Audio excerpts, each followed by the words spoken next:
Agora você também acompanha o Cavaco Futebol Clube aqui na Rede Ronaldo, que é onde nasce o hype, essa parceria fenomenal. Esse episódio que você vai acompanhar agora tem um oferecimento da Brás. E como aqui no Cavaco Futebol Clube tudo acaba em samba, o papo que eu quero te dar é esse aqui, ó. Cavaco Futebol Clube, agora vai começar. Aqui na Rede Ronaldo, a resenha é espetacular. Vambora! Cavaco Futebol Clube, Rede Ronaldo, tamo junto!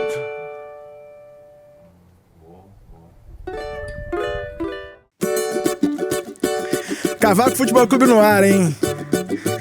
Eu brinco que eu tenho mais coragem que juízo, mas hoje eu acho que eu ultrapassei esse limite, vocês vão entender.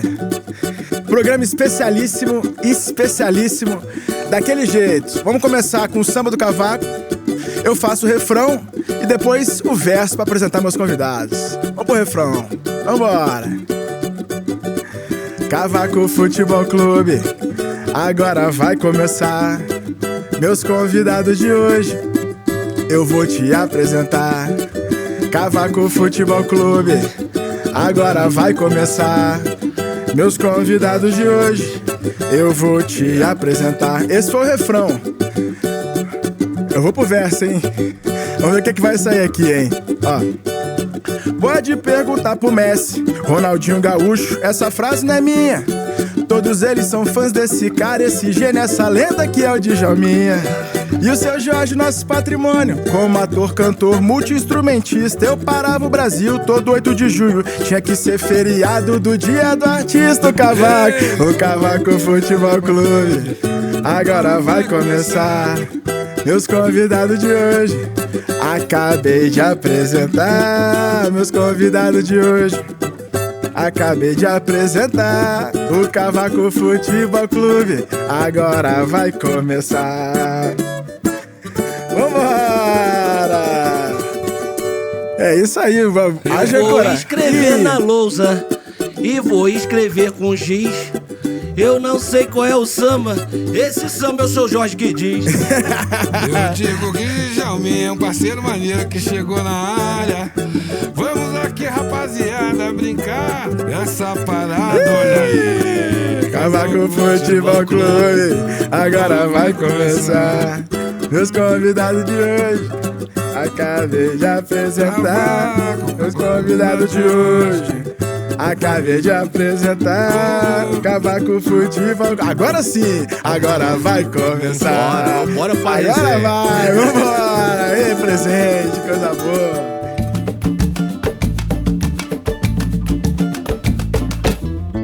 Oi, gente, que maravilha. Seu Jorge, Djalminha. Que honra primeiro estar aqui, obrigado, Jorge. Amor. Pô, obrigado por abrir esse espaço maravilhoso. A gente vai falar ainda muito aqui de onde que a gente tá, que é um lugar espetacular. A casa do seu Jorge, o estúdio que ele tem aqui, da Black Sass, Djalminha também, pô, que honra também. Obrigado por você ter feito. Depois a gente pode contar os bastidores ali, mas sim, se não fosse o Djalminha, hoje isso aqui não estaria acontecendo. Então, pô, que alegria estar com vocês aqui. Quero hoje. Quero agradecer também, de cara, Djalma. Que prazer te receber, prazer você também, Guido, aqui na BS. Quero te agradecer pela lembrança. E a gente se tornou amigo por conta da música e por conta do futebol, é claro. Que eu sou admirador do futebol do Djalma. Mas essa coisa da música do Djalma também, e do Djalma curtir fazer uma letra, curtir fazer uma coisa, a gente ficou muito próximo nesse sentido. E tô amarradão que você tá aqui.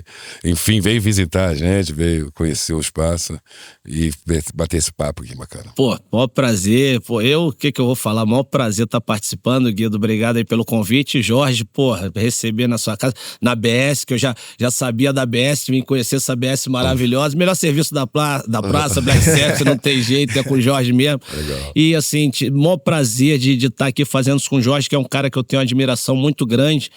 E sei também do entendimento que ele tem de bola. Já vi umas entrevistas dele, ele falando de bola, gostei muito. Ele falou, tem 3 jogos.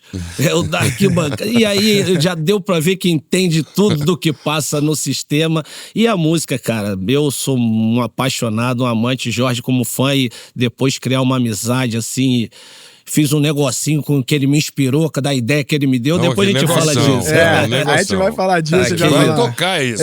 Exatamente. Eu não vou perder de tocar esse som. Exatamente, vai ser um som maravilhoso. Antes da gente começar, de fato, a nossa conversa aqui, esse episódio você já viu, né? Que vai ser especialíssimo. Eu quero agradecer aos patrocinadores do Cavaco Futebol Clube que tornam isso aqui possível, de eu poder reunir Djalminha, Seu Jorge aqui, e tantos outros episódios que eu já fiz e tantos outros que ainda vou fazer.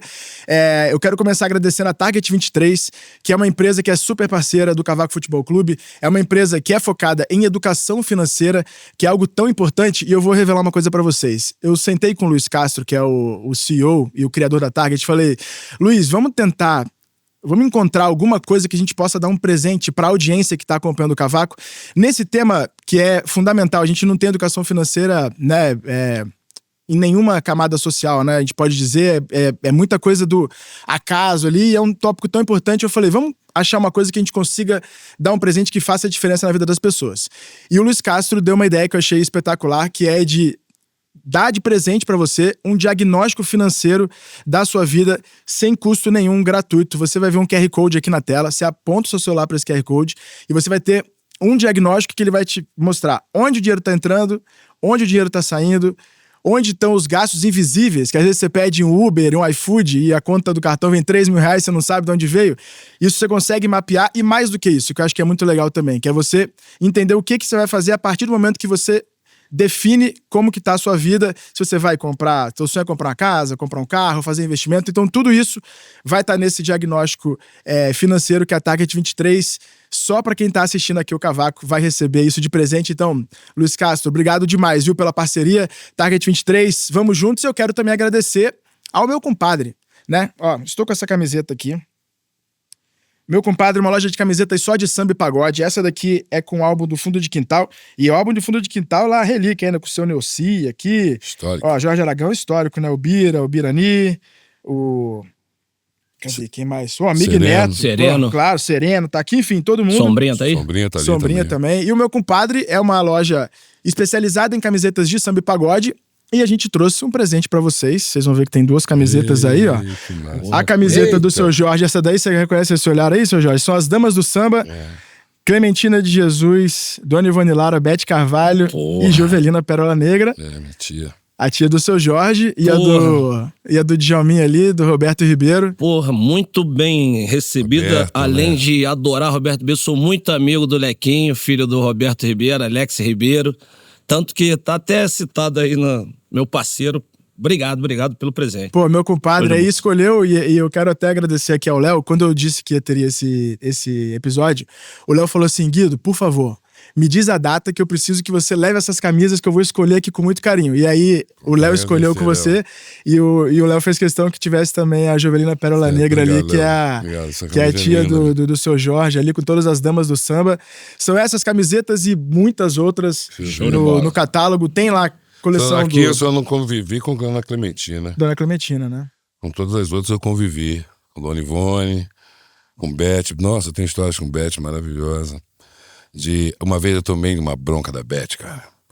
E com razão. Aliás, foi uma... Não foi uma bronca, foi uma aula. Mas ela me chamou assim, na frente de todo mundo. Você que é do samba sabe disso. Tinha um projeto da extinta Poligram chamado Casa de Samba. E aí, era assim, o primeiro foi super... Assim, foi um acontecimento, né? A gravadora juntava artistas de diferentes segmentos para cantar clássicos do samba. Então eu vi Miltinho cantando com todo tipo de gente. Tinha gente incrível, Elza, Dona Ivone, Bete, e me colocaram cantando com Bete uma música chamada Te Segura. Te segura, te segura, te segura que a vida tá dura, te segura. A música ela gravou em 70 segundos. Antes, por menos não seja, é melhor que cerveja, é tomar cana pura. Não posso beber gelado pro meu resfriado, é cachaça que cura. Tudo bem, eu tô cantando assim, né? No dia, eu tava lá, igual um pavão, enfeitando a música, né? Mas assim, eu ouvi a música, entendi a música, mas e quis enfeitar. Sabe aquela jogada que o cara, você sabe, faz o básico, toca aqui, tudo. Não, o cara começando, quer passar pela bola, começando assim, se empolgou, né? Meti essa. Aí eu tô lá. Rildo, para. A banda toda, né? Só malandragem. Para. Ô, Rildo, alguém ensina música pra esse menino aqui? Eu gravei em 75, isso é um sucesso.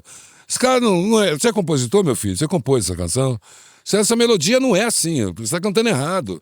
Então alguém disse, não, eu sei, desculpa, vamos de novo. Aí eu cantei certinho, né? Cantei a melodia como retinho.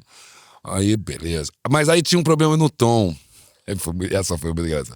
Ela cantava em Lá, o tom bom pra ela era Lá, e o meu tom bom pra mim era Fá maior. Aí ficava ruim pra mim no Lá maior, e aí não dava pra fazer aqueles arranjos que tem transposição. Eu queria fazer um arranjo que tivesse uma coisa e tal. Aí ela começava no Lá, e aí tinha que fazer uma transposição pro Fá, e o Fá ficava ruim pra ela. Aí ela... Então vamos tentar o Sol, Rildo. Olha, menino, eu tô te dando um tom, hein? E tava, porque de fato... Mesmo, Você desce ela... assim, o Fá era bom pra mim, mas ela me deu um tom dela pra eu poder chegar ali perto da... Desceu um tom pra você. Desceu um tom pra mim. Eu tô te dando um tom, tá? Presta atenção. Se liga. Foi a primeira encontro. Aí depois... tivemos outros, tem uma lembrança com a Beth no Leme, em restaurante, assim, eu e a Beth até as 7h30 da manhã com meu pai, e a gente tendo conversas homéricas sobre política, e ela falando do Brizola, e o Brizola era uma figura viva. Eu falei, mas Brizola não morreu. Ele é vivo no meu coração. Então ela tinha uma coisa, de uma pessoa contundente com a esquerda, com progressista. Eu aprendi muito com Beth Carvalho também, nesse sentido. Era uma pessoa que não pode se dizer outra coisa a não ser uma das maiores entusiastas e incentivadoras do samba, por isso que era a madrinha de todo mundo. E gostava muito de futebol, botafoguense. Botafoguense. Até a torcida do Atlético também tem um carinho por ela muito grande, né? Ela conseguiu ali acumular várias torcidas, né? Já a Dona Ivone, eu encontrei em alguns concertos, reverência máxima, e... sabe, esse olhar e imaginar as coisas que essa mulher atravessou na história dela. Eu não sei a história no total, mas sei que ela tem uma participação muito importante nessa área de saúde, e ela foi uma enfermeira importante, inclusive trabalhando com pessoas que não tinham problemas, né, mentais e tudo. Acho que naquele momento da revolução do tratamento, né, psiquiátrico e tudo, acho que ela estava presente também nesse movimento. Uma pessoa que se aposentou, duas profissões, nessa, e foi até o final da vida na outra. Ela tinha essas duas profissões. Uma compositora sublime, uma cantora sensacional. Acho que a primeira e única mulher que desfila puxando o seu próprio samba. Verdade. Seu próprio samba, compositor, acho que esse feito nenhuma outra mulher conseguiu, né? No samba, que é um lugar tão masculino. E Jovelina, que, não tem nem o que dizer, né? Eu me lembro de Jovelina, 9 anos de idade, trabalhava numa empresa chamada Luz Brasileira. Minha mãe trabalhava à noite, ela trabalhava no par do dia. Então, ela chegava de noite e a gente ficava trancado pelo lado de fora, no cadeado. E ela sabia onde estava a chave. Então ela entrava, dava uma olhada. Às vezes cozinhava uma coisa pra gente, acordava. A gente cozinhava um negócio. Muitas das vezes que se comia carne, quando eu comi carne nessa época da vida, foi Jovelina que fez. Olha só. Depois ela foi morar em Madureira. Acho que ela tinha... Aí ela veio a carreira dela. Aí foi uma época que eu não acompanhei mais. Mas ela foi uma pessoa muito presente, porque acho que foi ela, inclusive, que levou minha mãe para trabalhar nessa empresa, onde ela ficou durante muitos anos, como auxiliar de serviços gerais. Mas nem imaginava aquela mulher na música e a potência que era, né? E aquela mulher versando... Não, absurdo. Não, versando era um absurdo. Ela derrubava os peões tudo, os homens tudo na mesa. Na roda eu vi algumas vezes. Eu me lembro do Dudu, meu primo, pequeno, cara. Dudu Nobre. Pequeno, assim, começou com 7, mas com 12, 13 anos, tocando todos os choros, assim, solando todos os choros. E depois, assim, o banjo estava chegando naquele período. Eu sou de uma época que, quando teve o primeiro estouro do samba, o primeiro estouro foi com Zeca Pagodinho, Fundo de Quintal, acho que já era o segundo disco, Almir e Neto, todos lançaram um disco ao mesmo tempo. Almir, Nós somos da mesma idade. Então é isso mesmo. Isso é dessa Almir, Beth, Jovelina e Zeca. Era isso. Que os discos saíram. E o disco do fundo. Não tinha instrumento de harmonia.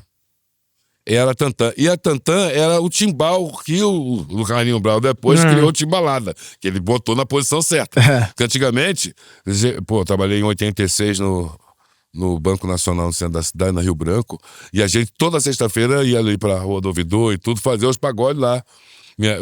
Os funcionários levavam as peças. Isso era uma coisa comum. Naquela sexta-feira, no trem tá cheio de gente com tantã, mas não tinha cavaquinho, não tinha, ainda era carente de harmonia.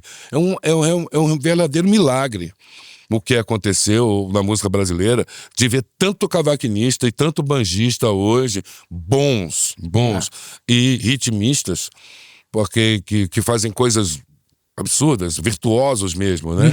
Quando, na verdade, lá na raiz, a coisa era só estruturada para ser música, né? Eu me lembro do Birani tocar o que a música precisava. Nada demais. Mas aquela virada, aquilo, a base de tudo, o elemento de tudo que deu aí, precisa ser reverenciado, sim, precisa estar no lugar de atualidade, não somente de memória.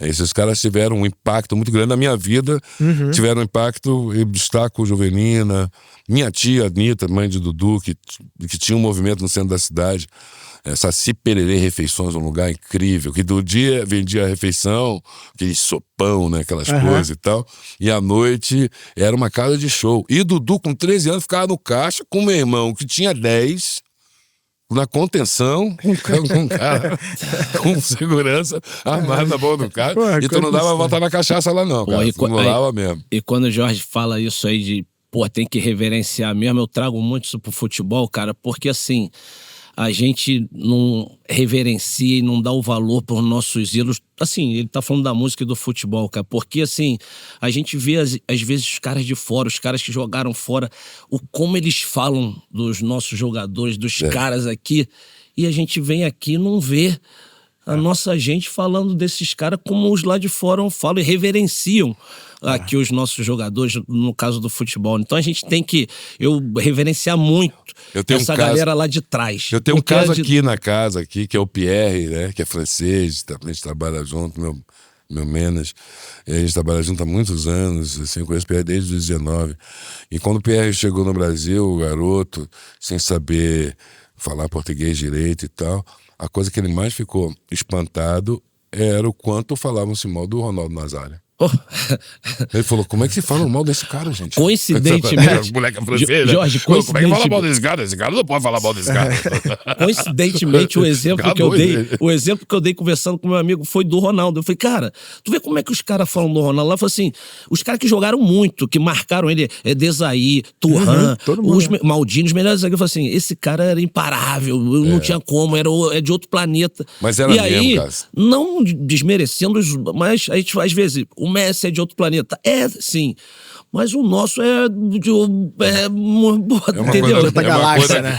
De outra galáxia. Da galáxia. Quando a gente olha pro Ronaldo, assim, os lances e tal, a gente vê que a natureza foi muito generosa com ele, porque, e com o esporte, no caso dele, porque realmente, na sua conjuntura, no auge daquela conjuntura ali, nenhuma máquina era mais perfeita que aquela pro futebol, naquela posição, naquela volúpia, e se destacando também a inteligência, porque a velocidade para parar uma aceleração e fazer uma jogada de efeito com uma finalidade, e a finalidade acontecer, em 100% de tentativas, 80, 85. É absurdo.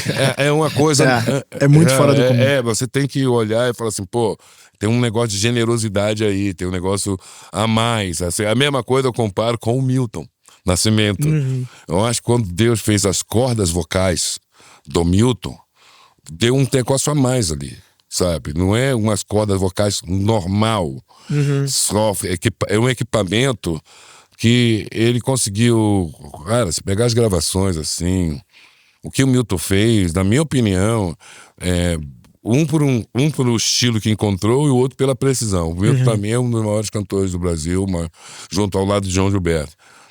O João Gilberto, porque, pra minha opinião, ele encontrou um estilo que ele, um violão, resolve. O negócio fica chique. O copo d'água vira copo de uísque. Né? Quando a música você sempre tem pluma, assim, copo d'água. Porque tá tocando João Gilberto, já ficou sofisticado. Diferente. Não acha?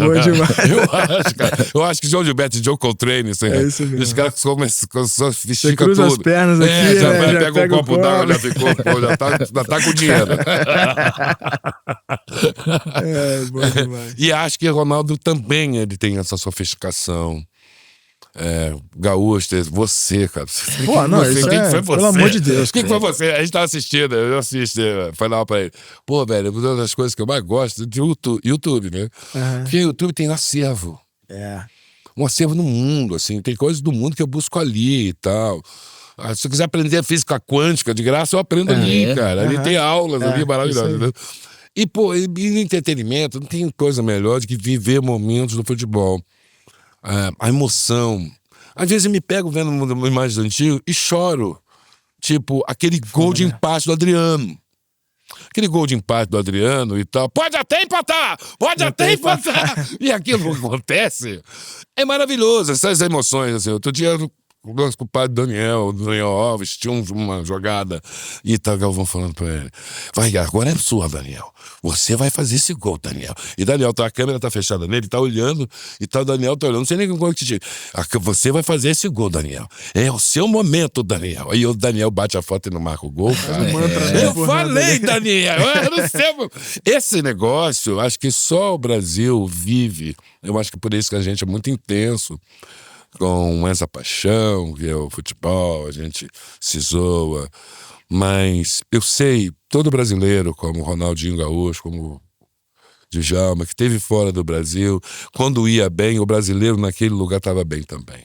Todo domingo, esse cara no La Corunha, na cidade de La Corunha, onde tinha brasileiros em La Corunha, toda vez que esse cara fazia uma jogada mágica, na segunda-feira, as pessoas falavam daquilo no trabalho, aquele brasileiro que estava junto com aquelas pessoas estava numa posição melhor como estrangeiro.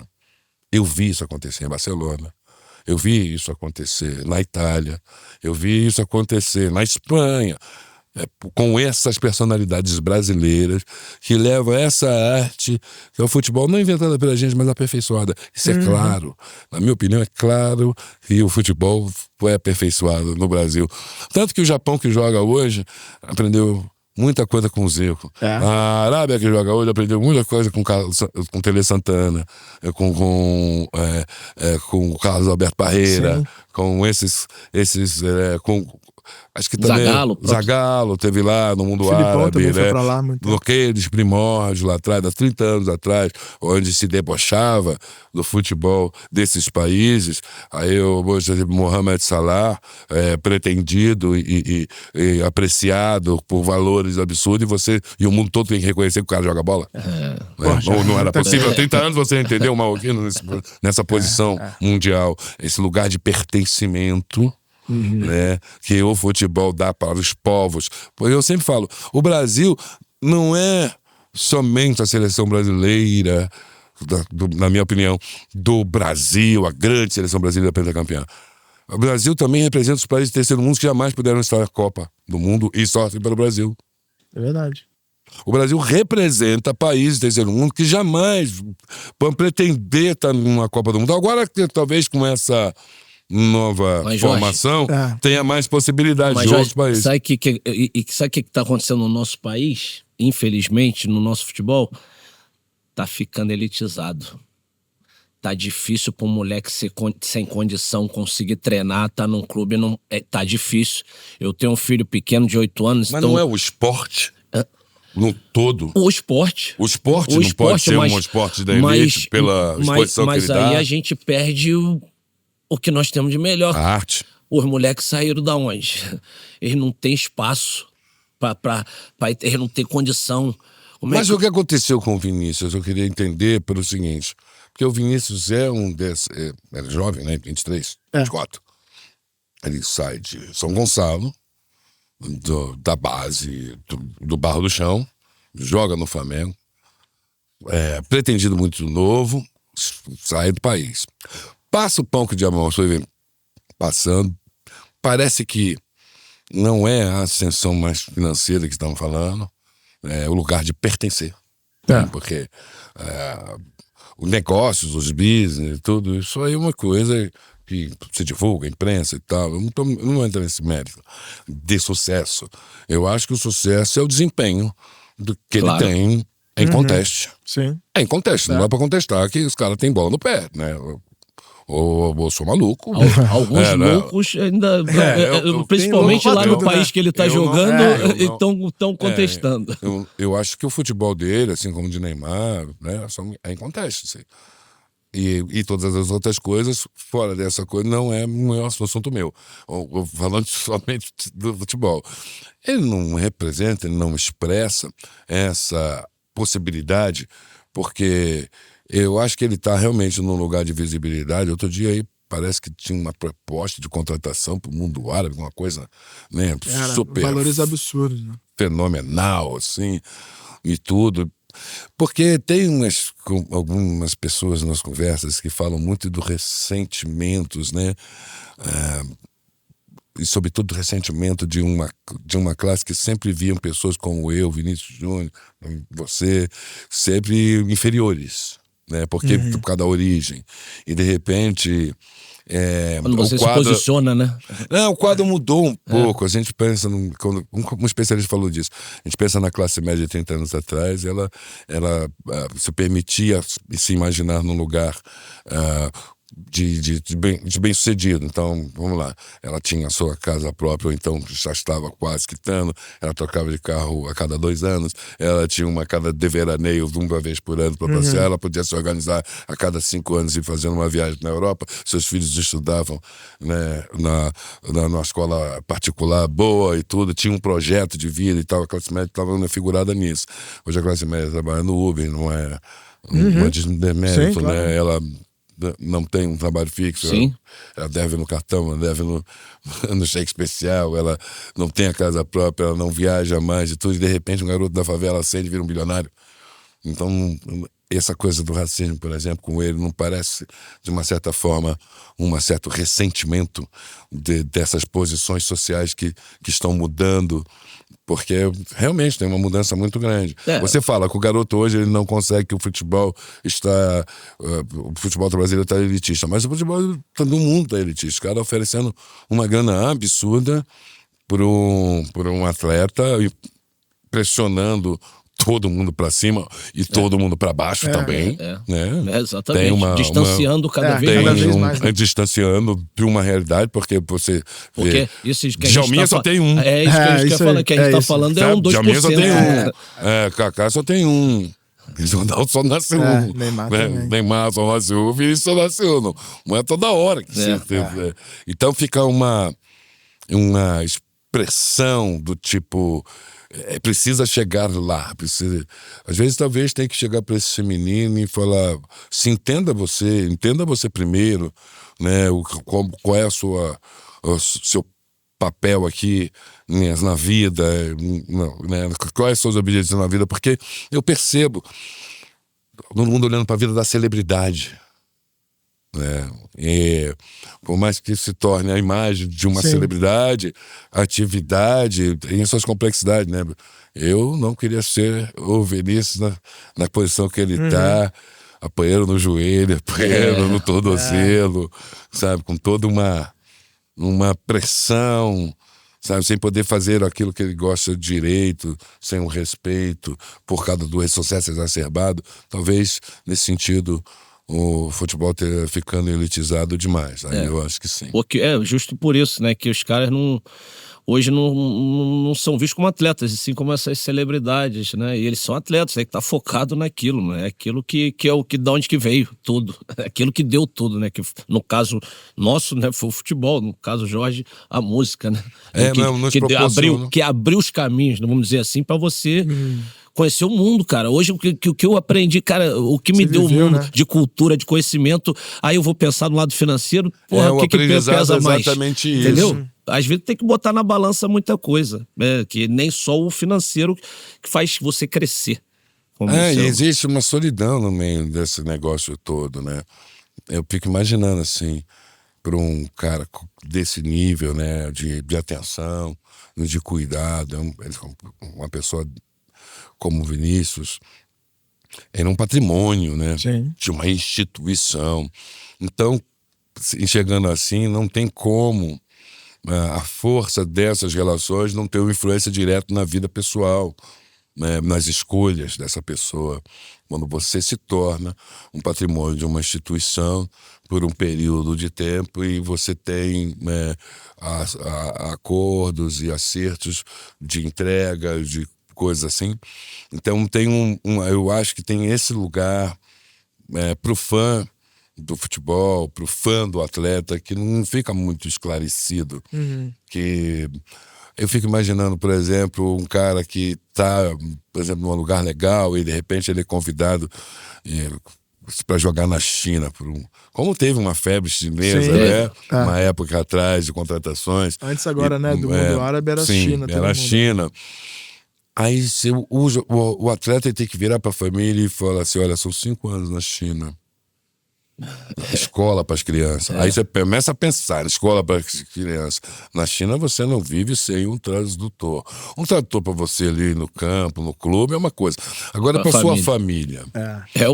Passei, joguei no Japão, passei isso. É verdade, jogou no Japão. E a comida, como é que fica? Então, aí de repente o atleta decide, fala, a família fica e eu vou. Não vai dar certo. Não dá.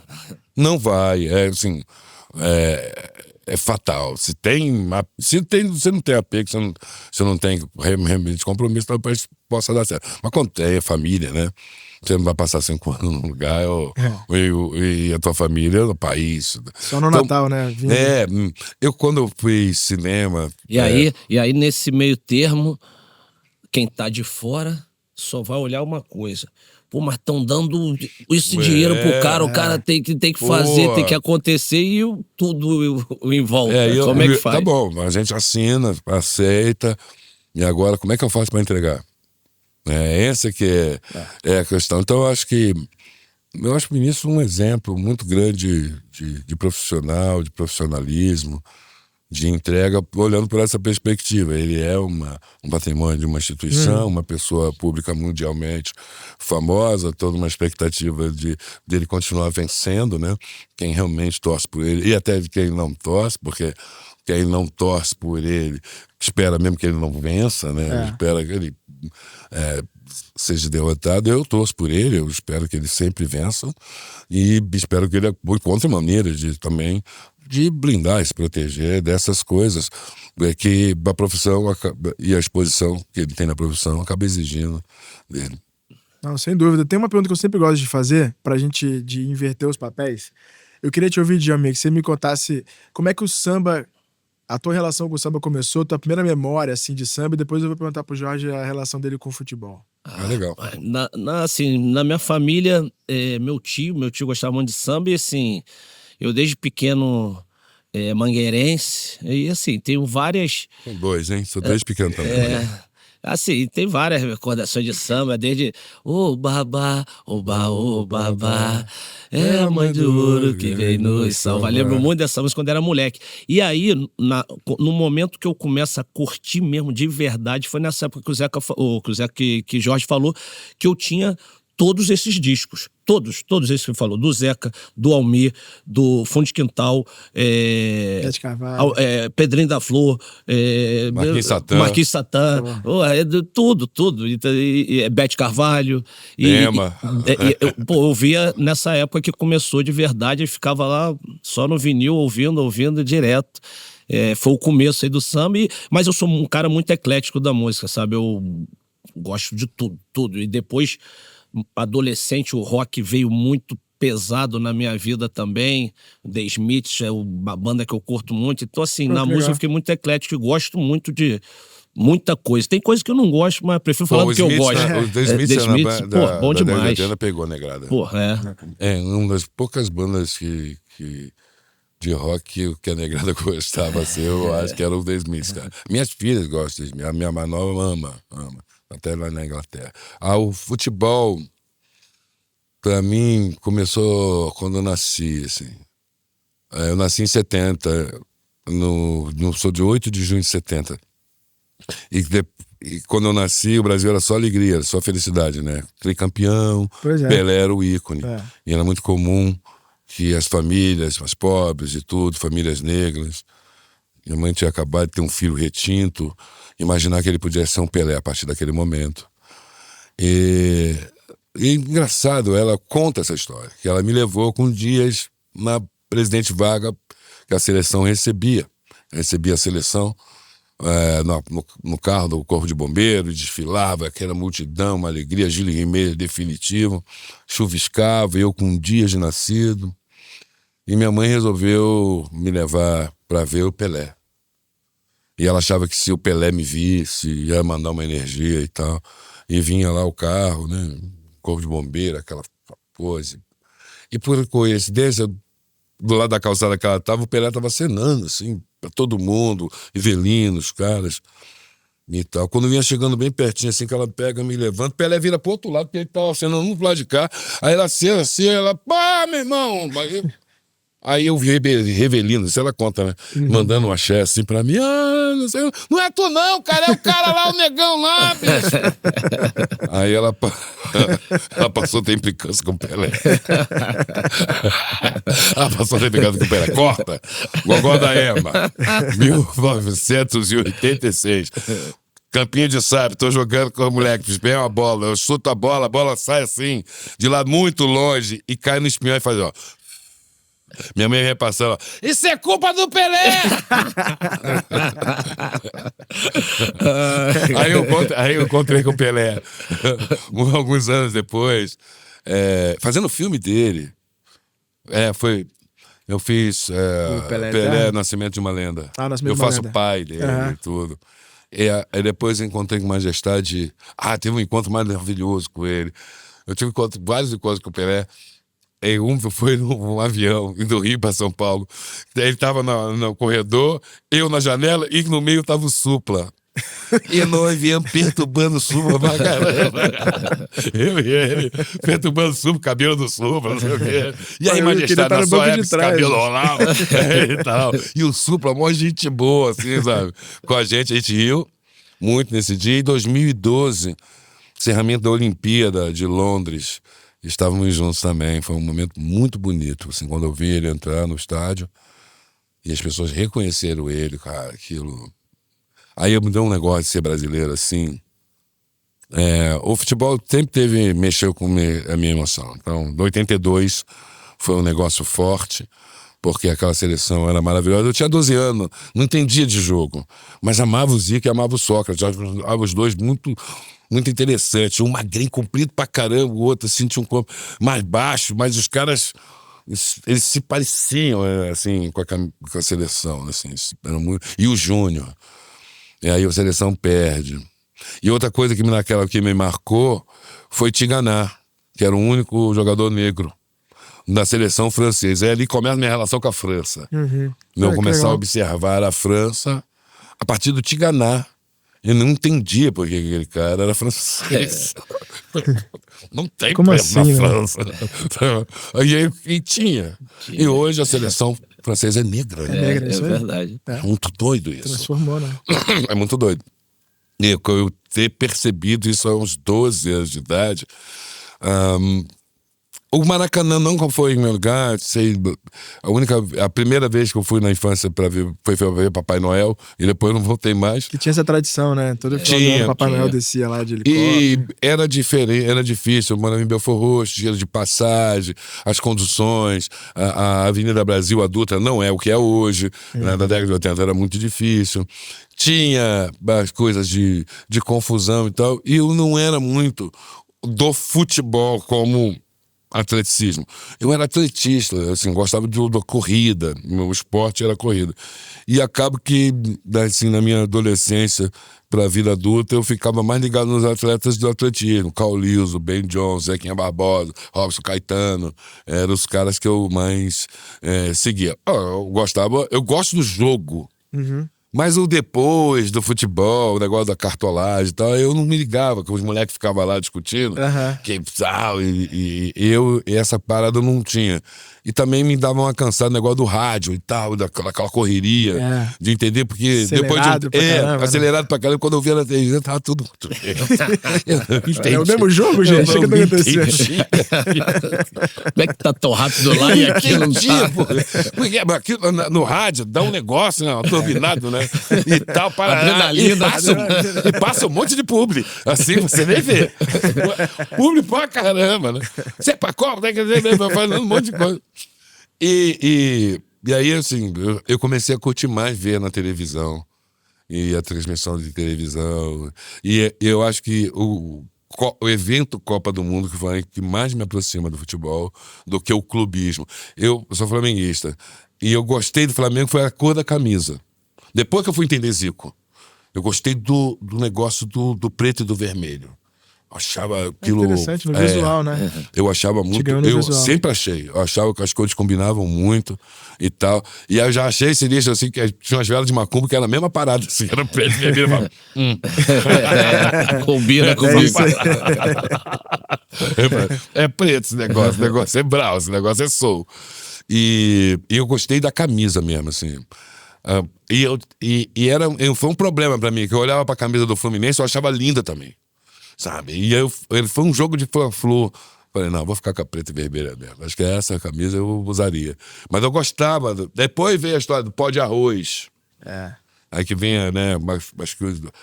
Porque o pessoal da Zona Sul. Por que pó de arroz? Não, porque o pessoal da Zona Sul e tal. E na década de 80 tinha um negócio mesmo. Os caras atacavam a farinha. Pô, eu ia todos os jogos do Maracanã. Você ia, né? Todos os jogos do Maracanã. Morava do lado do Maracanã, então era tudo que é jogo. Essa possibilidade eu não tive, assim. E o Jorge falando de tempo atrás, onde ainda tinha geral. Que a galera geral do Maracanã. Hoje, cara, por isso que eu falo desse elitismo, ele é geral. Ele é geral do esporte, que essa galera que ia no Maracanã ali na geral, que eu tava lá jogando, que eu via, hoje tu não vê mais esse torcedor no estádio.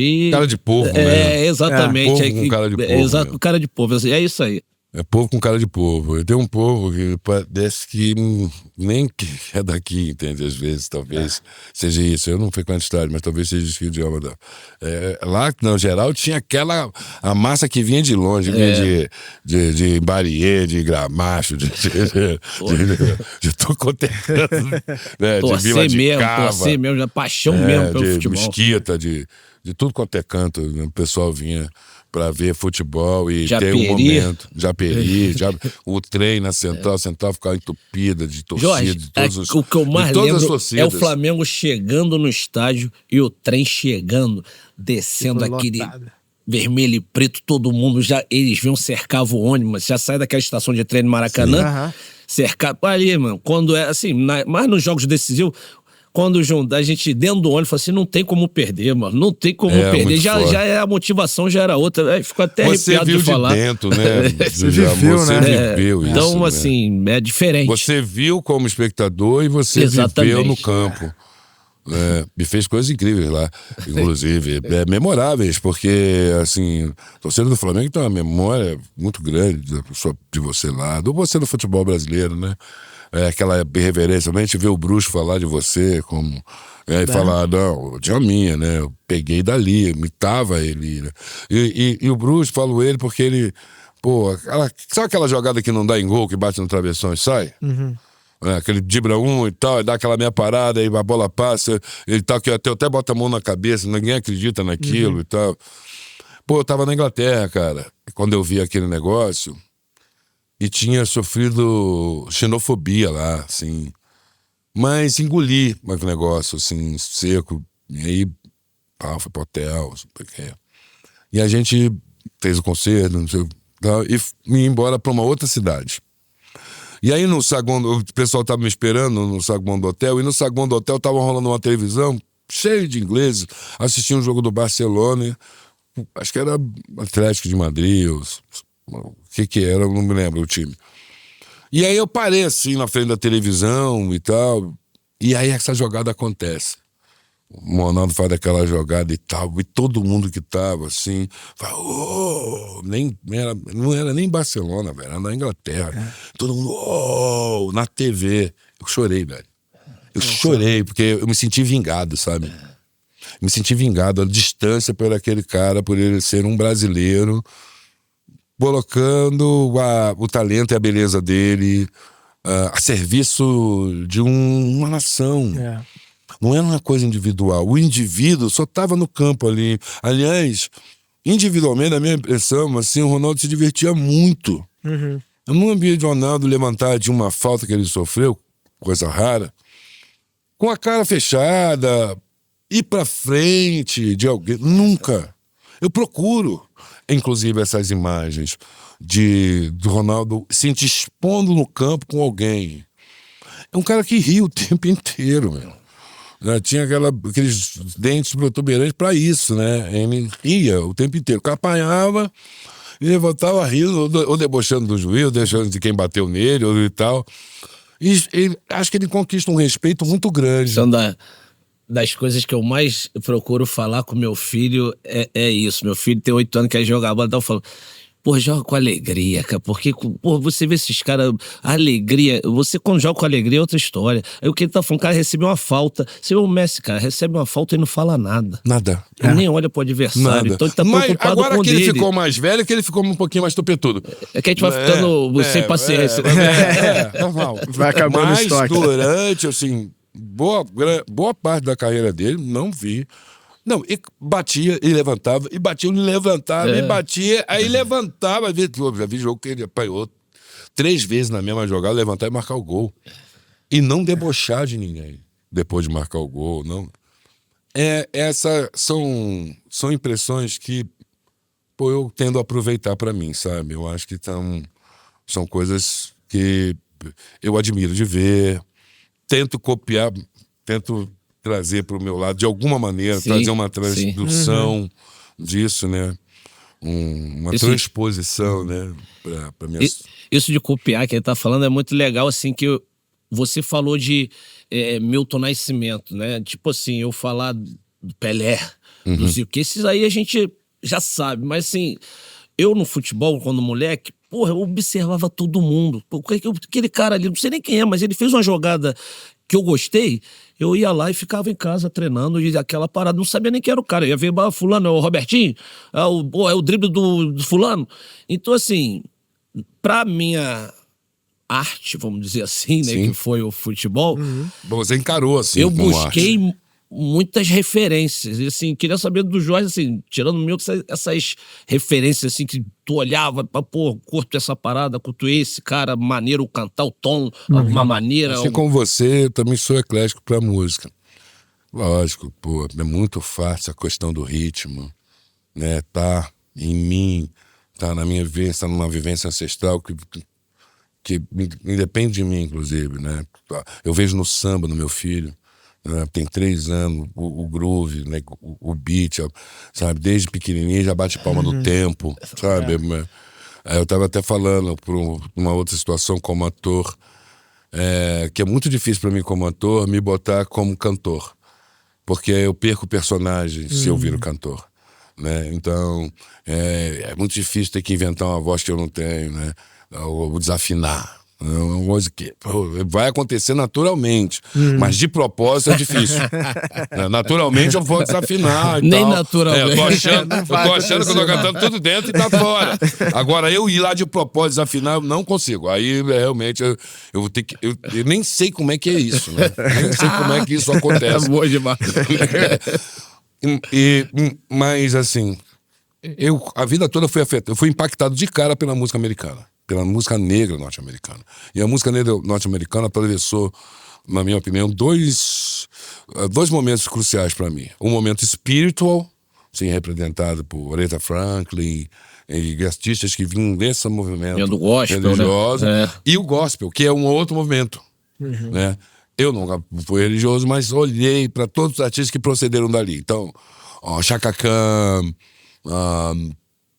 Whitney Houston, todas essas mulheres, os caras que procediam, Luther Vandross, que saem desse processo da música gospel para a música secular, né? E esses artistas, o padrão de produção americana é absurdo.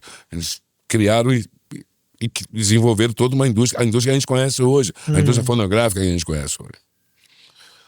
Mas algum momento da minha vida, assim, meus olhos voltaram para a música brasileira, foi quando eu começo a tocar no bar, quando eu encontro um cara que toca o Chico Buarque, o Djavan, o Milton, e aquelas harmonias, o Gabriel Moura, né, meu grande parceiro, que tocava na noite e tocava um negócio, uns acordes diferentes, que eu nunca tinha visto, sou de Belfort Roxo, e lá não tinha nenhum desses ambientes. E aí eu mergulho na música popular brasileira, assim, profundamente, toda a MPB, um samba, e fui parar no teatro, conheci Paulo Moura, o tio de Gabriel, e depois vou andar com uma galera completamente diferente, que é a turma do Planet Hemp. Aí eu encontrei com o Yuka, que me deu meu nome. É verdade. Seu Jorge foi o Yuka que me batizou. A Nação Zumbi, que eu conheci com o Chico, mas não conheci Chico na época. Aí depois o Chico partiu, e aí seguiu-se a banda logo depois fiquei amigo daquela turma, que contribuiu muito também para mim olhar plural, né? Outras sonoridades, voltar a olhar para fora. Eu sou um cara do jazz, assim, eu a vida toda quis ser um músico de jazz, não quero ser um instrumentista de música instrumental, sou um cara que pessoalmente gosto mais da música livre, gosto muito da música livre, tudo que Hermeto produziu, o Grupo Dalma, Naná, Egberto, e a ECM, Abercrombie, aquelas coisas lá do mundo. Mas tenho esse lugar, me entendo como instrumento, né? Não queria defender nenhum estilo necessariamente. Graças a Deus posso cantar com todo mundo, com o Zeca, com o D2, com o Ed Rock, com a Marisa e com a Ivete. Ana não Carolina. estou limitado, e assim penso como instrumento, e tenho vivido essas experiências, tenho acrescentado muito, aprendido muita coisa, não só de música, mas do negócio da profissão, né? De estar com a Marisa Monte nesse lugar, que foi uma pessoa que sempre dividiu toda a sabedoria comigo, né? Ela é uma pessoa muito, muito importante para mim, assim, como referência, de cuidar, de zelo com a carreira, critérios com a música, né? Estética. Então eu agradeço muito a ela, as coisas que encontrei e realizei. Eu tenho no Brasil e no mundo diversas influências. Aos poucos essas influências vai mudando o meu criativo, né? O meu criativo não está muito preso somente à música, está preso a todo tipo de expressão, está disposto a todo tipo de expressão. E você lembra a primeira música que você aprendeu a tocar, ô Jorge, talvez lá em Belfort Roxo ainda? Cara, olha, as primeiras músicas que eu aprendi a tocar foram as músicas do Legião. Porque musicalmente parece, as estruturas são fáceis para você se acompanhar. O difícil é cantar as músicas, ela tem saltos de melodia. O Renato, ele tinha aquela voz encorpada pro grave, mas ele calçava extensões agudas muito grandes. Às vezes vinha de prima, às vezes vinha baixo, tipo assim. Deixa, se fosse sempre assim, quem tá aqui perto de mim. Tem dias, aí o negócio pega, que tudo está em paz. Agora os dias são... Tem um negócio de ida e vida, e dinâmica, e força e pressão. Então foi muito importante a Legião Urbana e o Renato Russo, porque tinha essas músicas simples, mas tinha essa intenção muito forte no canto, a propriedade, né? Assim, são minhas poesias. É uma coisa que é de mim, é de dentro de mim. O Cazuza tinha isso também. Ele conseguia dar muita força cantando aquelas letras que ele escreveu. O nosso amor é uma mentira que a minha vaidade quer. A minha poesia discreta, você não pode ver que no meu mundo um só qualquer morreu. Um corte lento e profundo entre você e ele. Explicar, é bem didático. Pô, que demais. Eu tenho muita admiração. E essa galera toda aí que tá falando, eu acho que, não sei se é pela idade, eu curtia muito isso tudo pra caralho. Nossa geração. Acho que é geração. Deu Vocês uma são sorte super contemporâneos ali, né? De terem vivido isso Mesmo no ano, auge, é né? 70 também. Eu sou de dezembro, ele é de junho. Nasci um pouquinho depois. Isso no auge. Ô, Jamil, deixa eu te botar no assunto da música aí, porque a gente, na abertura aqui do programa, o Jorge já deu spoiler dizendo que a gente vai tocar a música. Eu quero que você conte a história dessa composição que você fez, como é que surgiu essa ideia? Rapaz, aí a conversa tava tão boa, agora vem a hora que eu vou ficar nervoso. É que eu quero ouvir música. Não, mas é uma parada assim. Primeiro, Guido, eu não sou, jamais tenho essa pretensão de compositor, músico, mas assim, cara, quando conheci Jorge Noronha, foi uma coisa muito louca mesmo, porque assim... A gente se curtiu mesmo. Eu cheguei pra bater um papo, e ele já veio, me abraçou, já começou a falar e apresentou a família, a gente já se conectou e tal, e ele me deu uma ideia nesse dia, no primeiro dia que eu conheci, cara, falando, de nós negros que, querendo ou não, temos uma posição social aí, podemos fazer algo, né, pra movimentar isso aí, mas é negócio, né? Temos nossas vidas, mas aquela ideia, meu irmão, bateu muito forte e na hora eu falava que a gente não podia ter... apesar das realizações e tudo, a gente não podia se livrar do compromisso cívico e das nossas causas. Exatamente isso. E aí, cara, eu fui pra Florianópolis uma semana depois e eu acordei com a música na minha cabeça, mas de toda a ideia que ele tinha me dado, de tudo que ele tinha falado. Aí, como eu acordei cedo, tá, a família dormindo, falei, não vou incomodar ninguém. Fui lá pro banheiro, gravei assim no vídeo e falei, vamos ver o que vai dar. E foi... É engraçado, você não escreveu, né? Não escrevi porque... Não! Ele faz essa música e não escreveu, ele gravou assim, vai falando, vai gravando. Porque eu acordei com a música na cabeça, cara, muito louca. E aí, demais. Lógico, depois tu vai colocando um negocinho aqui e ali, mas a ideia toda saiu ali de tudo aquilo que ele tinha me falado nessa ideia. E assim, saiu um negocinho que eu acho que é muito por isso. A gente tem mesmo que... Agora, independente da música, a gente tem mesmo que ter esse posicionamento, porque o mundo tá complicado. E a nossa passagem é tão curta que... E muito do que a gente pode estar contribuindo, né? Às vezes está dentro da gente mesmo. Eu acredito muito nas diferentes alternativas para se encontrar saídas. Eu sou um fabricante de sonhos, cara. Eu nasci num lugar brutalizado, cheio de complexos de inferioridades e tudo. E tive que me alinhar com a beleza.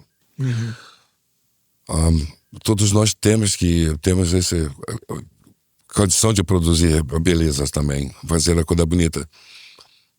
A gente sabe que quem faz mais bonito é quem leva, né? Quem ganha, não é uma competição. Mas se a gente tiver que competir pelo mais belo, o que seja, e a nossa participação, nossa ligação hoje com causas que são de ordem humana, é para a gente não deixar apagar a humanidade que existe em cada um de nós, né? Muitas das vezes, algum dispositivo oprime essa humanidade que temos.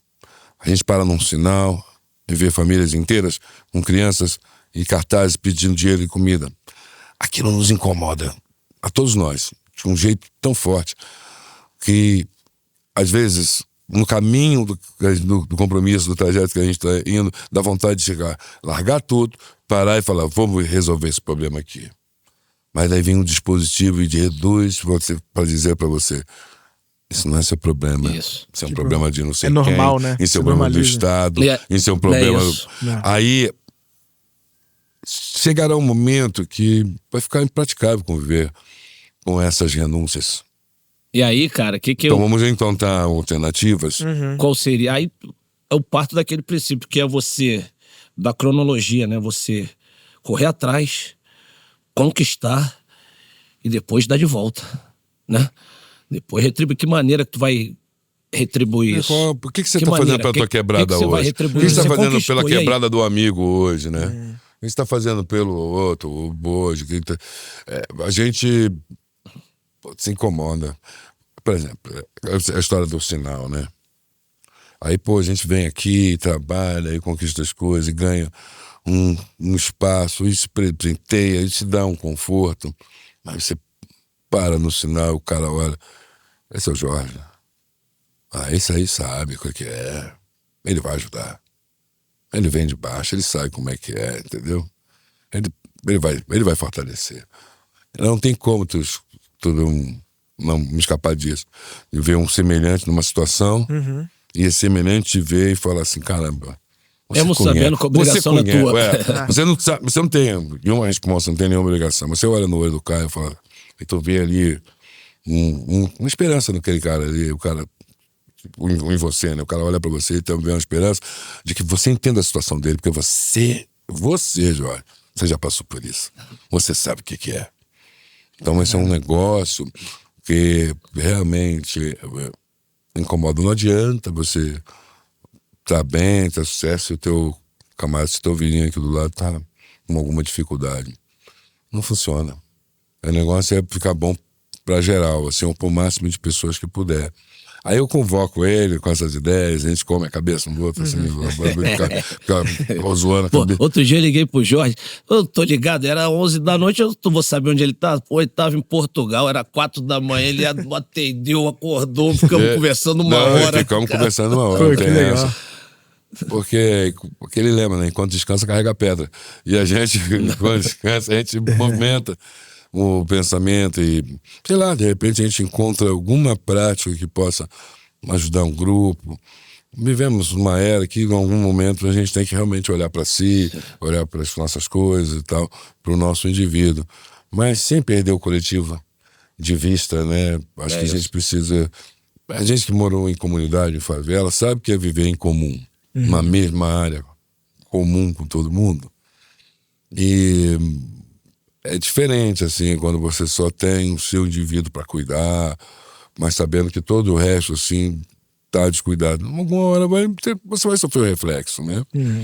A ideia é ninguém é feliz sozinho. A ideia é promover esse país, fazer com as pessoas entenderem que o Brasil é o lugar mais incrível no mundo há muito tempo, e acho que no momento isso fica cada vez mais evidente com os conflitos que o mundo está apresentando aí, as confusões e a falta de caminho, o desgoverno, né, a violência exacerbada, assim, em grande escala. O que a gente está vendo nos Estados Unidos é um negócio aterrorizador, assim, não é possível, né, a gente imaginar um país desse tamanho, que tem uma influência tão grande no polo ocidental, ter essas posturas de ameaçar qualquer coisa hoje que seja bonita de dizer, e promover, e lançar, e divulgar e tudo, pode não chegar à comunicação porque está todo mundo em estado de atenção sobre um clima ruim que o presidente americano de repente entendeu que tem que intervir, que tem que... Então, acho que o Brasil há muito tempo ele é a chance, mas nesse momento isso fica muito evidente, que nós temos uma grande oportunidade de combater a desigualdade aqui, promover o multilateralismo. Esse papo é o papo mais moderno, na minha opinião, é o multilateralismo, assim, de falar com todo mundo. Até pouco tempo a gente não estava falando com ninguém, agora a gente está falando com todo mundo está nos vendo, todo mundo está vendo a potência, o virtuoso que o Brasil é, e esse país, esse povo obediente. Qualquer coisa que pedem pra gente fazer, a gente vai lá e faz, cara. E faz, sabe, com o carnaval no pé, assim, faz brincando, assim, a gente faz com amor. Então eu acredito na minha gente, acredito nesse país, acredito na força da cultura do Brasil e acredito na possibilidade diplomática que o Brasil tem no mundo hoje, através de todas as áreas, né? Especialmente a área de cultura, que é o que aproxima, que é o que é agradável, a gente tentar entender o outro pelo aquilo que ele cultua. E a gente cultua coisas tão bonitas, tão interessantes nesse país, e precisamos promover e fazer disso um ativo de serviço poderoso, que temos com essa condição. Sem dúvida. E aí, como é que essa troca de ideias aí virou essa música que você... Cara, vai cantar, hein? Vamos mandar porque o pessoal tem que ver aí o que é agora de agora. Vambora. Vocês vão fazer isso comigo? Fazer uma batida do balanço aqui. Nunca ensaiamos, não teve nada, mas vamos lá. Vamos ver se vai.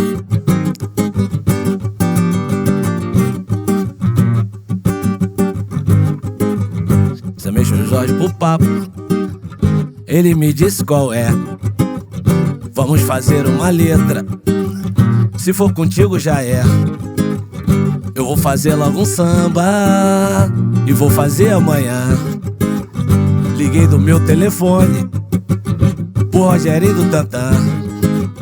A percussão tá um luxo, vem um gaúcho que é bruxo, mas eu não tô de bobeira. Chamei Diogo Nogueira, como eu já sei que é parceiro, com ele Alex Ribeiro. O samba não ficar fraco, o Xande vem com o cavaco. E pro bagulho explodir, no violão Miriti, com ideias geniais, os manos dos Racionais. Não sei se é samba, se é soul, sei lá, sou fã da Sandra de Sá. Vai, mas qual é o motivo do samba? Isso é seu Jorge que diz. Mas qual é o motivo de samba? Isso é seu Jorge que diz. É o quê? É pra mostrar que o negro pode mudar o país. É pra mostrar que o negro pode mudar o país. É pra mostrar que o negro pode mudar o país. A gente faz nossa parte, a ferramenta é a arte, mas não é suficiente. Tem muito negro indigente. Nem vou falar em genocídio, que eu vou ficar mais de hora. É muito negro lá dentro, trancado, e pouco negro aqui fora, mandando. Vinícius Júnior é o exemplo, e sua mensagem eu espalho. Chegar de ficar calado, ficar calado é o caralho. Valeu, nego. E, cara, mó loucura, mas assim, isso saiu realmente da conversa que eu lembro perfeitamente. Ele me falando, meu irmão, se a gente for na cadeia só tem negro, a maioria é a gente. O que a gente fez de errado nesse país? O que a gente fez de errado pra gente estar nessa condição? Genocídio, eu vou ficar mais de hora se eu falar. Foi essas ideias, e aí desabafo, né? E aí eu juntei essa galera que é do meu conhecimento, maioria da raça negra, tá na música aí, veio e saiu essa parada. Na verdade, cara, muitos amigos estão nessa música. Toda essa conversa começou porque a gente, de repente, a gente se reconheceu no lugar de preocupação com relação à morte da juventude negra. E aí, conversando assim, a gente também entendeu que, o garoto que tem 15 anos de periferia, se ele não tiver com uma linha formada, em 3 anos a gente perdeu ele, porque ele faz 18 e sai da condição de incapaz perante a lei. E a gente, cara, a gente sabe o que é. A gente vive numa sociedade hierarquizada, né? Uhum. Essa é real, com assim estruturado, pra gente não estar em lugar nenhum. Claro. Isso é tão profundo que na história do Brasil, na história de corrupção e lesa da pátria, não tem um homem preto. Porque nunca tivemos participando de nenhum movimento de poder. Não tem na história.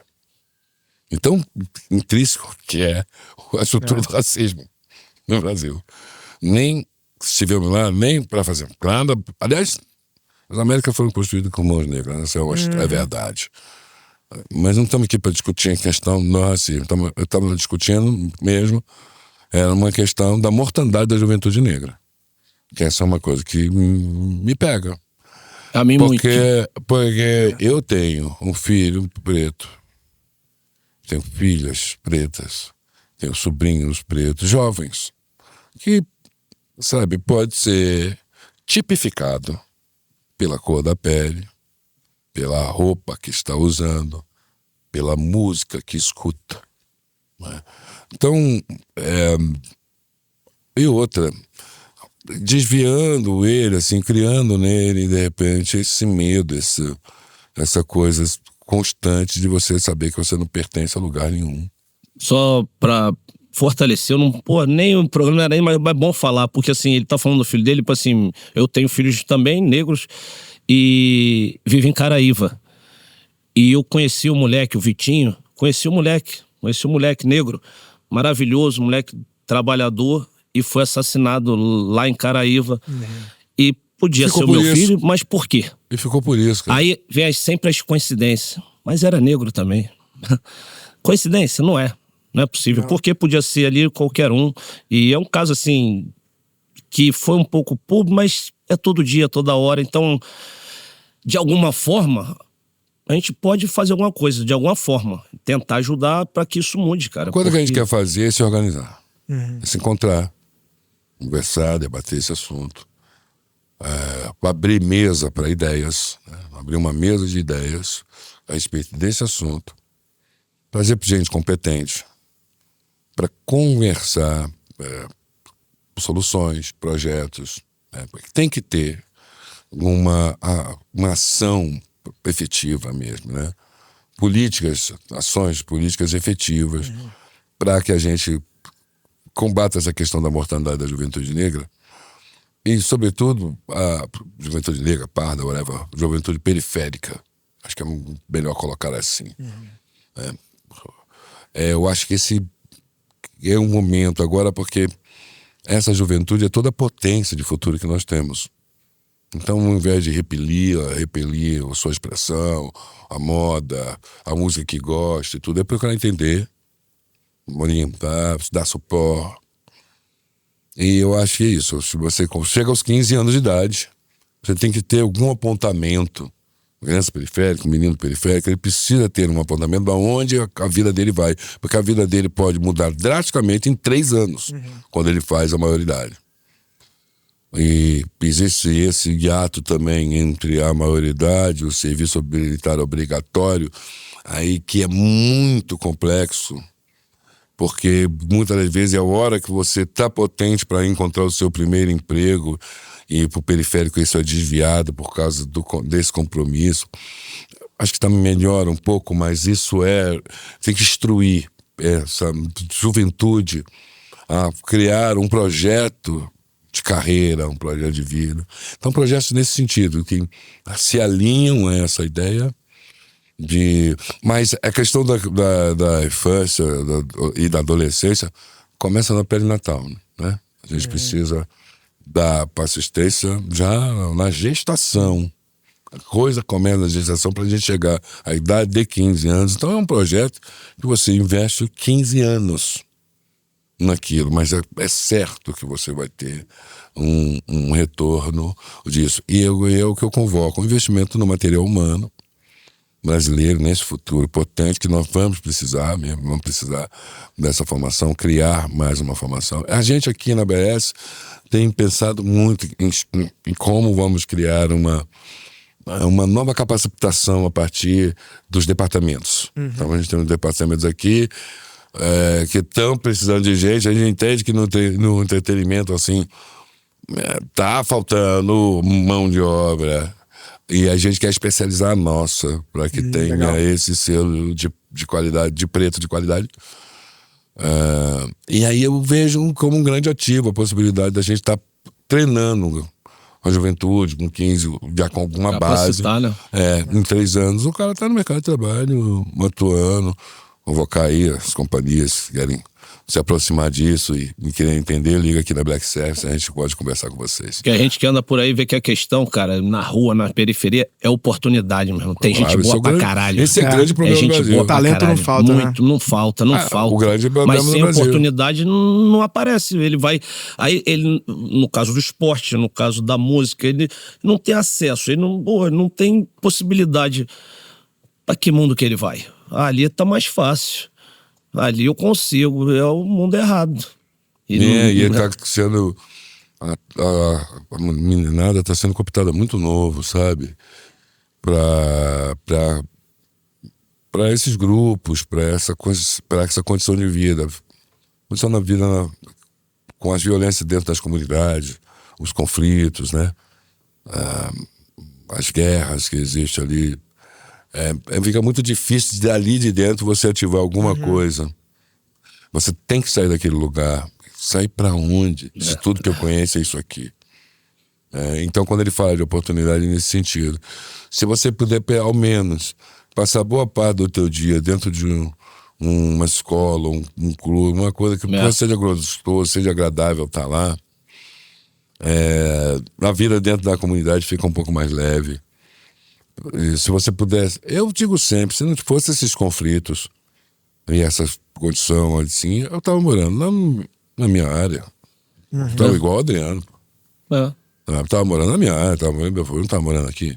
Tava morando e, aliás, levando muita coisa no bojo para lá, minha, sabe? Trazendo muito. Pô, se eu pudesse, se minha comunidade não tivesse conflito, nossa, eu estava fazendo, era festa, era escola, mas tem, né? E eu não sei lidar com isso, né?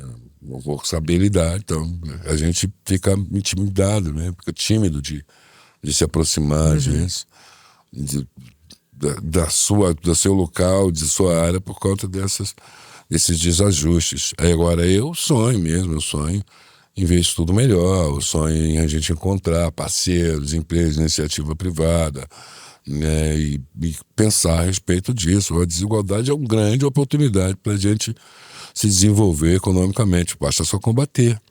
E a questão da desigualdade no meu imaginário, assim, passa um pouco por essa coisa de oportunidade. Às vezes, se você gerar oportunidade, a questão da desigualdade diminui. Não é a questão da fome e da pobreza, que são questões pontuais. Você tem fome toda hora, né? E essa fome me impede de fazer qualquer coisa. Então a questão da fome e tal, da miséria, são questões... A questão da desigualdade, ela é um pouco mais abrangente. Eu acho que políticas, elas podem ir na medida que elas são apresentadas e vão funcionando, ela pode ir dirimindo, dando oportunidade para aquele que tem um pouco mais de inteligência, alguma alternativa, alguma tecnologia por dentro de si, encontrar uma saída para sua vida. É uma questão, é oportunidade. Nesse sentido, eu tô bastante com... Pô, que demais, que incrível mesmo. A gente tá se encaminhando pro final. Eu queria só uma coisa que você comentou, Djalma, lá no começo, que você falou que o Jorge entende muito de futebol. Aí eu queria só que você... O que foi que chamou a atenção do que ele falou lá, que você tinha comentado os 3 jogos, né? Tem 3 jogos. Eu vi a entrevista do Jorge e ele falando assim, pô, eu achei maravilhoso, porque eu falei que as pessoas não... A questão do jogo é o seguinte, eu sempre faço analogia do futebol com a vida. Porque no futebol e na vida tem essa mesma coisa. Quem pede tem preferência, mas quem se desloca quem recebe. Não adianta de Djalminha ficar me pedindo a bola e ele tá marcado. Tem que se deslocar, Felipe. Pô, eu tô aqui nossa, fazendo corrupinha aqui, pô. Segurando aqui, fazendo a coisa agora. Fazendo pivô pra você. Passa, faz o facão, pelo menos.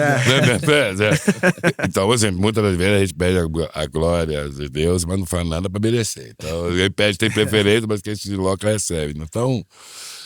na vida tem um pouco disso, o que acontece no futebol. O futebol dentro do campo é um, no banco é outro, na arquibancada é outro, na televisão com VAR, com tudo, é outro, cara. É outro futebol. Não vê nada isso. Às vezes você tá numa situação, você tá em campo. Você tá vendo drama, você tá em campo. Outras vezes você tá vendo a situação do banco. Eu tô vendo o cara falar de tu. Escutou seu nome na conversa, mas nem ouviu a conversa, mas sabe que é treta. Outra coisa, eu tô assistindo aqui bancada, ó. Lá vem ele. Vou meter-lhe a porrada. Você vê? Outra coisa é ver do VAR aqui, ó. Ver do VAR, ver de cara. Você nem vai lá. você nem lá tu vai. E ele tava falando muito isso pra mostrar a dificuldade que é jogar essa parada. O cara tá muito lá, difícil. ele tá com a bola, ele tem que pensar. E tu tá vendo de tudo cara. reto aqui, sabe? Você tá com uma coisa, tudo reto. Aí você vê aquelas costas, você não vê nada, assim. Se tu já quer ele, você joga no meio de campo, lá atrás você tem que olhar pra trás, cara. No que o senhor fez aqui, já passou, já foi. Ali é difícil demais. É muito difícil. De dentro é difícil. Então a gente fala, pô, era pra ter não sei o que, não era nada, cara. Não fala. Então quando tem Djalma, Ronaldinho, Gaúcho, os caras fazerem as coisas que eles fazem com a bola, encontrar uma solução com beleza, eu acho genial, porque não dá pra desenhar isso ali antes, ó. Vou fazer assim, sabe? Vou passar pro fulano. Acontece um monte de coisa ali naquela hora, um monte de coisa. Por isso é mágico, por isso que esse esporte ele cativa tantas pessoas. É muito mágico mesmo, mas eu não sei. É igual música. Eu não sei se todo mundo que escuta música escuta o baixo, escuta o violão separado. Sabe? Escuta o teclado, entende o timbre das coisas. Acho que a maioria escuta uma massa de som com ritmo. É isso aí. Não, eu vou te falar, Jorge, deixa eu te interromper. Tem um amigo meu. Ronaldinho Gaúcho fala assim: é outra parada. Mas é outra parada. Você entende? Aí o cara joga lá, você tá jogando a bola ali, você tá correndo e tal. Ó, toca na direita, você tá aqui na televisão, fala, toca, mas porra, na direita. Aí já faz flip, joga por cima e tal, pá. Aquele à direita que eu tava vendo aqui não vale de nada. Acabou. Não vale nada. É a visão que eu tô ali da televisão, que fica claro que se ele soltar na direita, ele pega o cara livre e tal.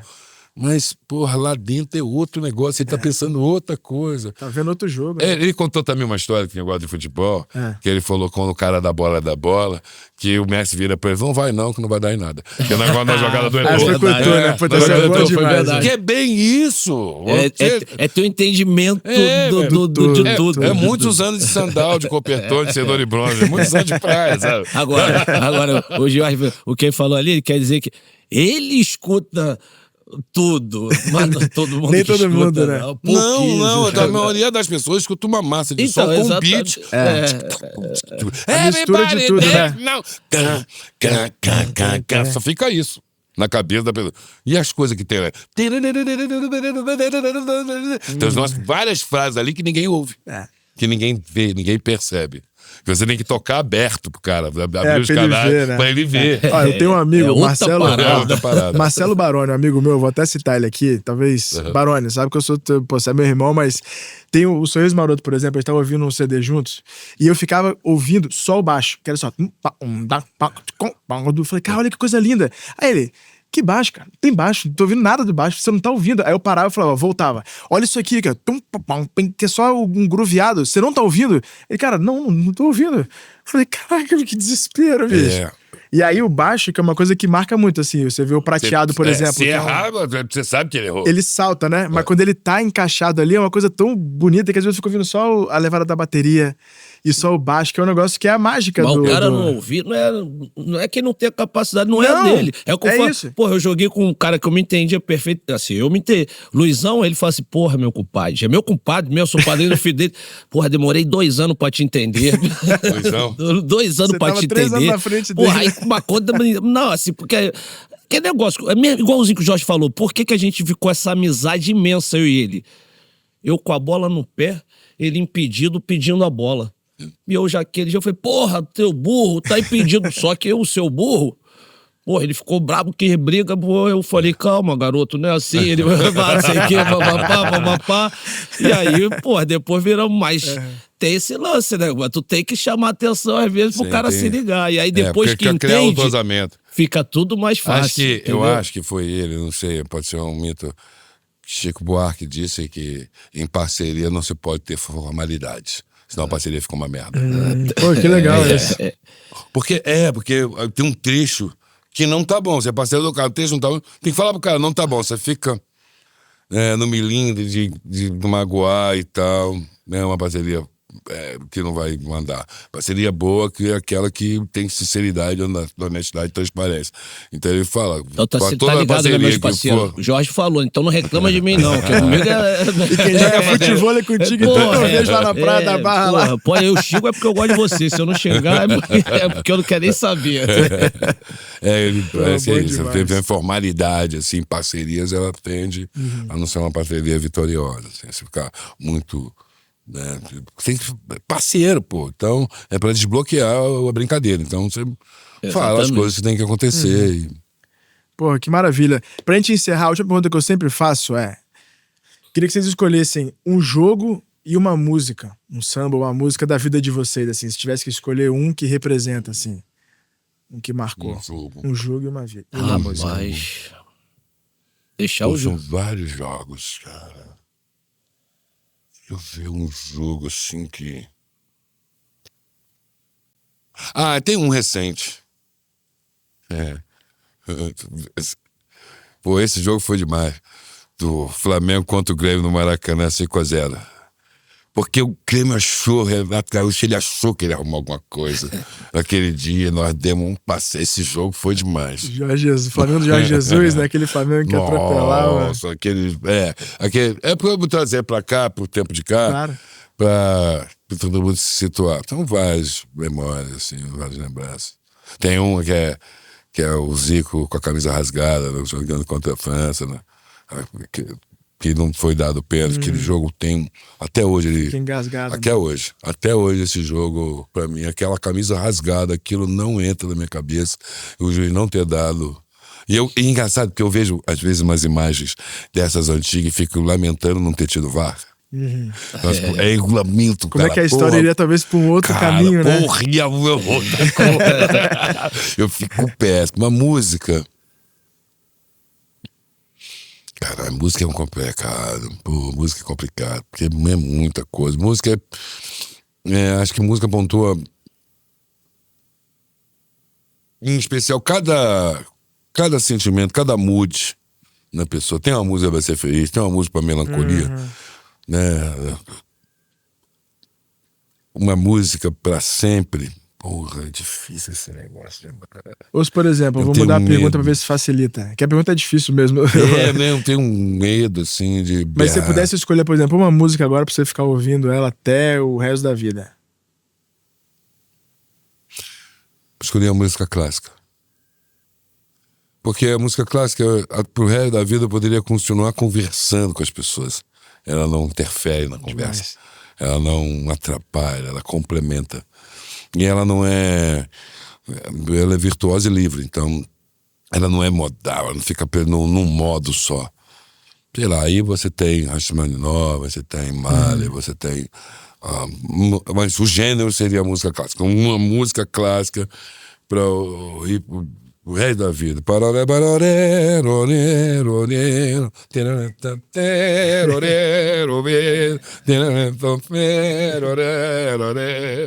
Ai, que É outra parada.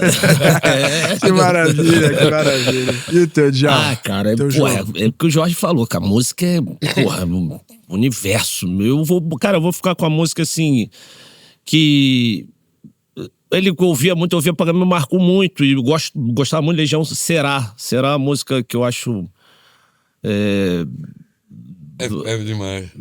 bem... Eu gravei. Eu ouvi você cantando.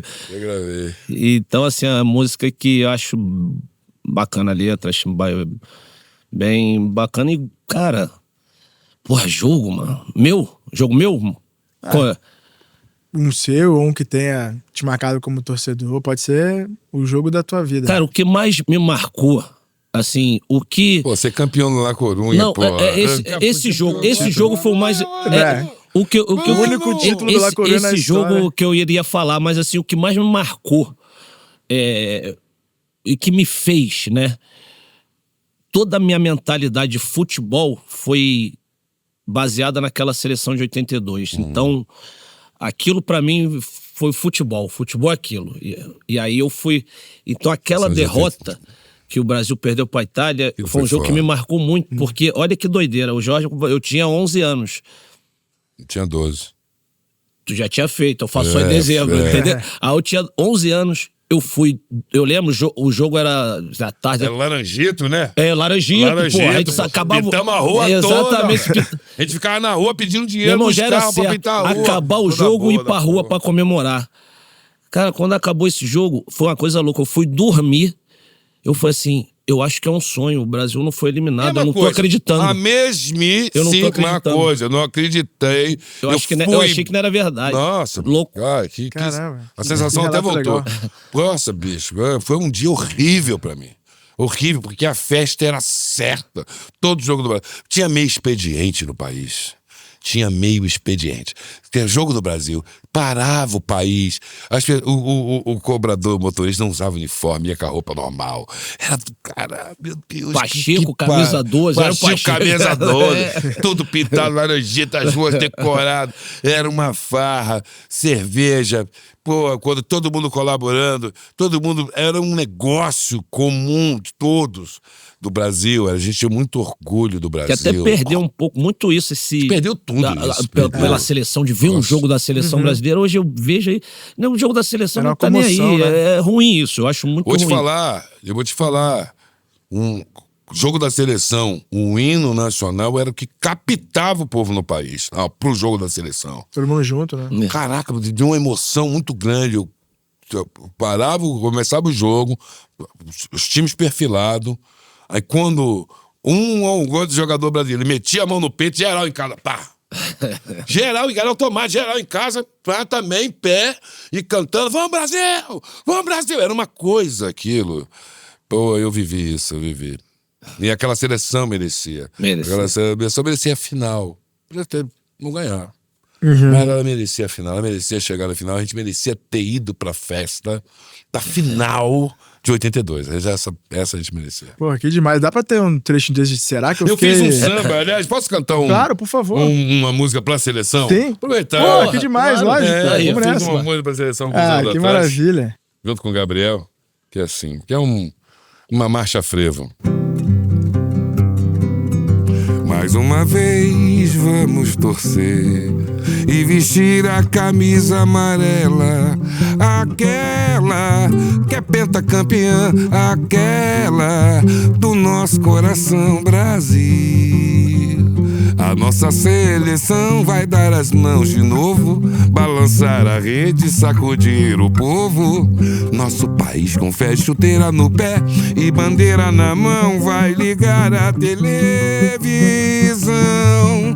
Se Deus quiser, o caneco vem pra nossa mão. Bola na área, encobrindo o zagueiro e o Brasil inteiro vai cabecear. Eu sinto o cheiro de vitória no ar. Eu tô torcendo daqui, mas na verdade eu tô lá.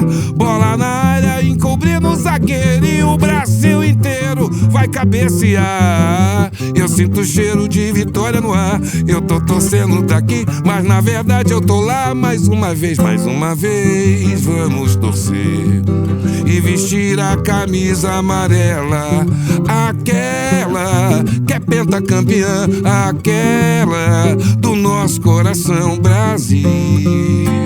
A nossa seleção vai dar as mãos de novo, balançar a rede, sacudir o povo. Nosso país com fé, chuteira no pé e bandeira na mão, vai ligar a televisão. Se Deus quiser, o caneco vem pra nossa mão. Bola na área, encobrindo o zagueiro e o Brasil inteiro vai cabecear. Eu sinto o cheiro de vitória no ar. Eu tô torcendo daqui, mas na verdade eu tô lá. Bola na área, encobrindo o zagueiro e o Brasil inteiro vai cabecear. Eu sinto o cheiro de vitória no ar. Eu tô torcendo daqui, mas na verdade eu tô lá. Eu tô torcendo daqui, mas na verdade eu tô lá. Eu tô torcendo daqui, mas na verdade eu tô lá. Mais uma vez. Porra, que maravilha! Porra, que espetáculo, seu Jorge. E será? Sai um trechinho? Opa! Só pra dar esse presente pro Djalminha? Eu vi Jorge cantando. tire suas mãos de mim. Eu não pertenço a você, não vem me dominando assim, e você vai me entender. Eu posso estar sozinho, mas eu sei muito bem aonde estou. Você pode até duvidar, acho que isso não é amor.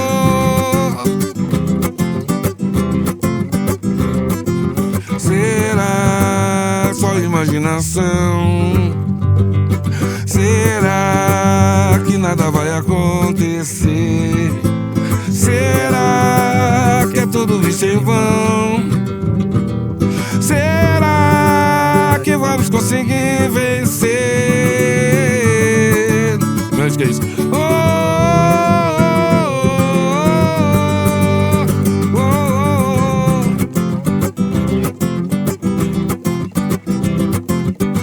Viveremos entre monstros da nossa própria criação. Serão noites inteiras, talvez no meio da escuridão. Ficaremos acordados, imaginando uma solução, pra que esse nosso egoísmo não destrua nossos corações.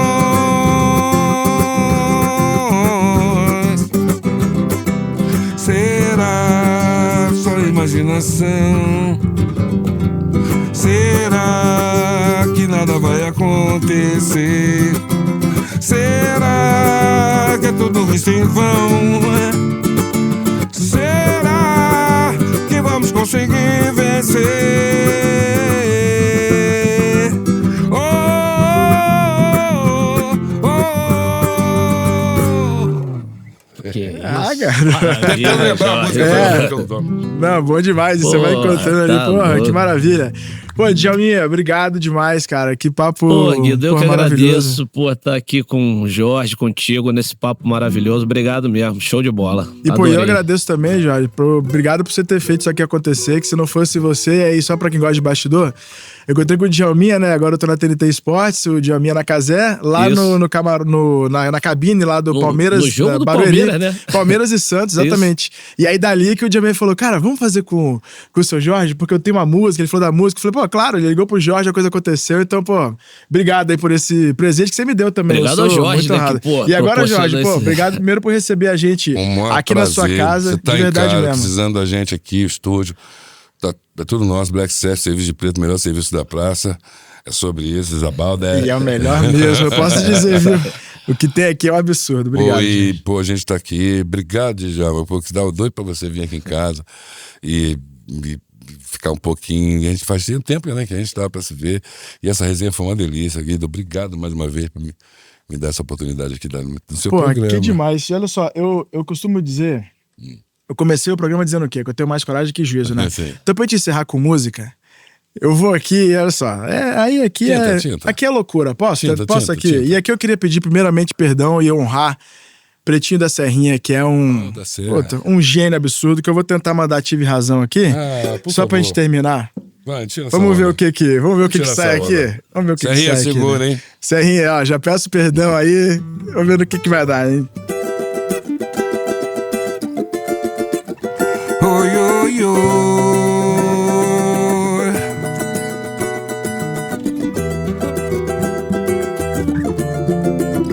Oi, oi, oi.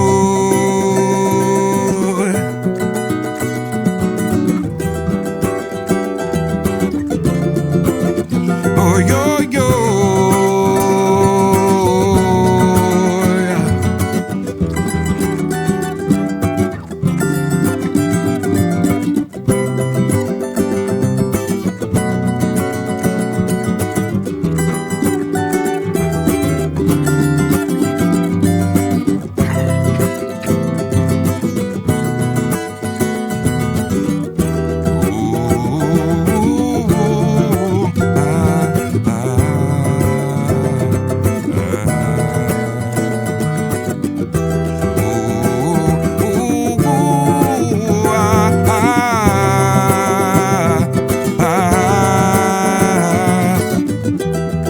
Tive razão, posso falar. Não foi legal, não pegou bem.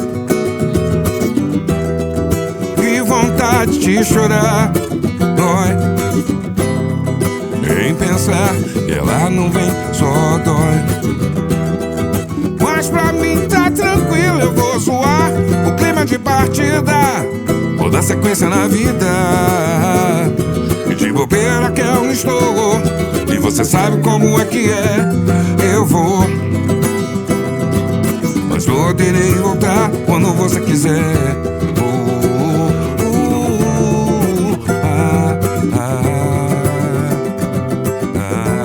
E demorou, vai ser melhor.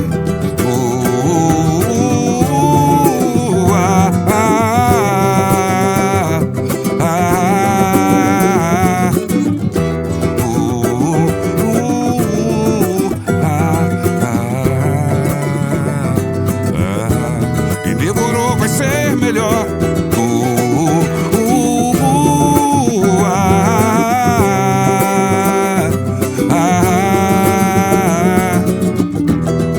Tive razão, posso falar. Não foi legal, não pegou bem. Ei, que vontade de chorar. Dói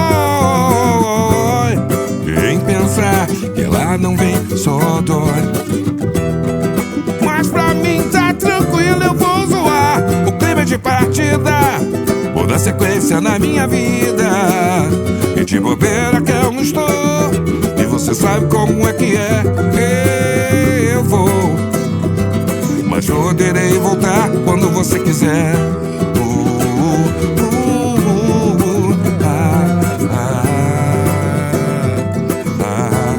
E demorou, vai ser melhor. No, yeah.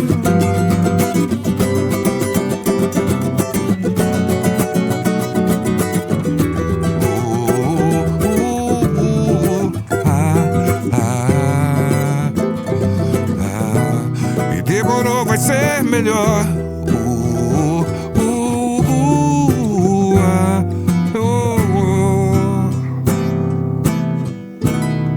Demorou, vai ser melhor.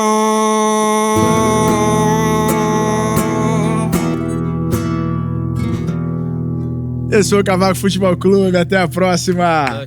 Valeu.